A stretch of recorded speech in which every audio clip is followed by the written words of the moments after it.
Thank you for joining us for this Chirp chat on loss and grief related to COVID-19. The Ball State University Counseling Center was invited to share this Chirp chat with you, and we hope you walk away with some new information, some ideas about coping with the loss that you may have experienced, as well as some direction in the next steps you take during these challenging times. So let's get started. With all the changes and uncertainty related to COVID-19, you might be experiencing a variety of reactions and emotions. There have also been various losses that have come with this process. And so in addition to these reactions, what you might also be feeling is a sense of grief. As an athlete, the word loss likely has a lot of meaning. You train often and you train hard to work towards a win and prevent a loss. You are presented with a tally of your team's losses each and every season with your record. With the cancellation of athletic seasons due to COVID-19, you have been confronted with a variety of unpredictable losses, and it can perhaps feel like these losses are adding up. It's not just the loss of your season, but the losses that go with it too. Perhaps that includes planning for the future, maybe expectations you had for the trajectory of your season, a trip for an away game or a tournament that you were looking forward to. Could be traditions that your team had, whether through the training process, celebrating wins, or maybe honoring the end of the season and your graduating teammates. You might be feeling a sense of loss with connection.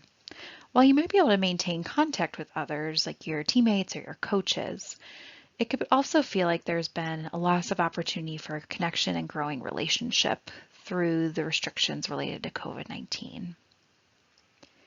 You may experience a sense of loss with the memories that could have been made this season. Whether or not this was your last season playing your sport, having an abrupt end to the season can potentially challenge your sense of identity as an athlete. You might feel a loss of the opportunity for growth and skill. Even if you could continue training in the off season, the skills that you might develop through competition might feel like a sense of loss. And finally, potential accomplishments, whether that's through winning, through reaching a personal or a team goal. The end of the season could mean that there weren't as many opportunities for accomplishment as you maybe had hoped. We highlight these not to tally up your losses like you might see in a record. We don't want you to feel like you're going 0 for 7, but we do so to validate what you have been experiencing and say it does matter. There's a chance you've talked with somebody who just doesn't seem to understand. Perhaps they've told you it's just a game or there's always next season, but this is your reality right now and it deserves to be recognized. So what does normal grief look like? Essentially, everything and anything. You might be feeling a sense of sadness, anger, fear, anxiety, perhaps even a sense of relief. Sense of emptiness or numbness can also come with loss. Confusion about what this means for you, what comes next. Questioning about the same. You might experience difficulty concentrating or a sense of low motivation, and you might recognize these coming up in other aspects of your life too outside of athletics, including your academics, your everyday activities, and interactions with other people as well. You might experience a sense of lower self-esteem, sense of social isolation, which is different than social distancing. With social isolation, you might recognize that you aren't initiating contact with others, or you might be avoiding contact in different ways. Perhaps engaging in reckless behavior, not engaging in activities at all, or engaging in increased activity. Sometimes people will fill their time so that they don't have to focus on the loss and the emotions and the experiences that come with that as well.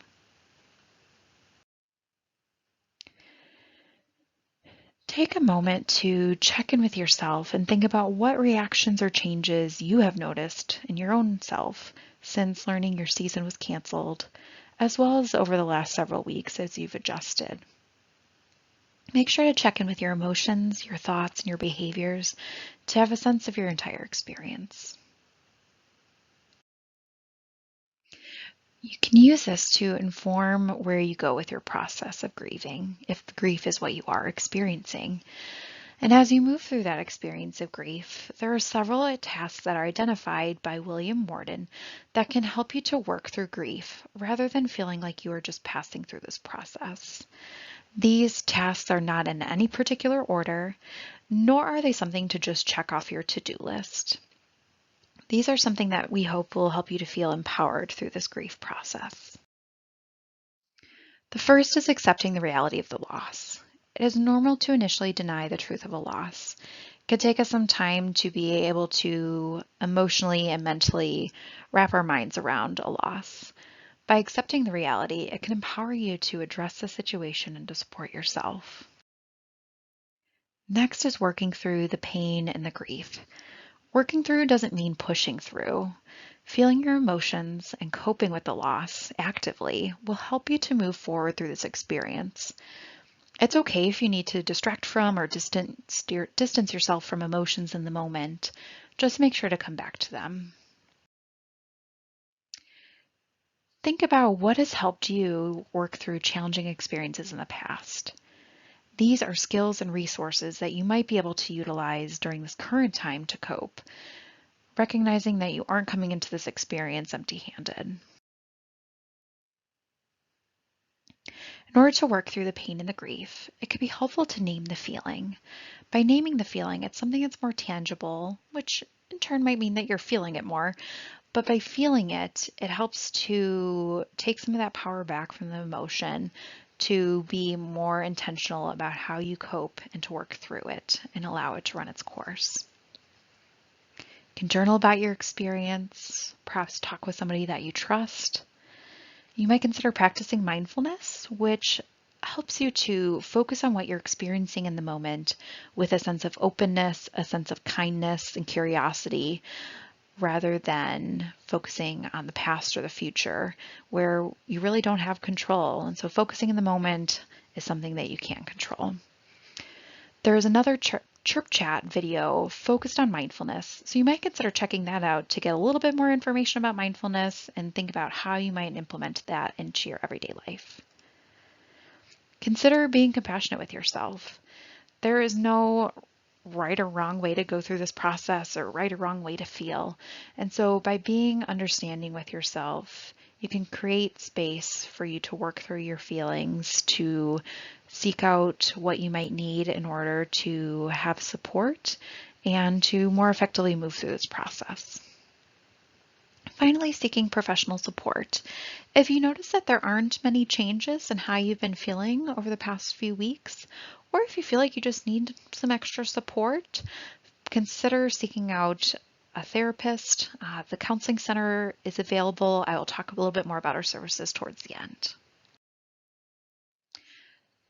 Another task is adjusting to a new normal. As an athlete, your routine has been disrupted.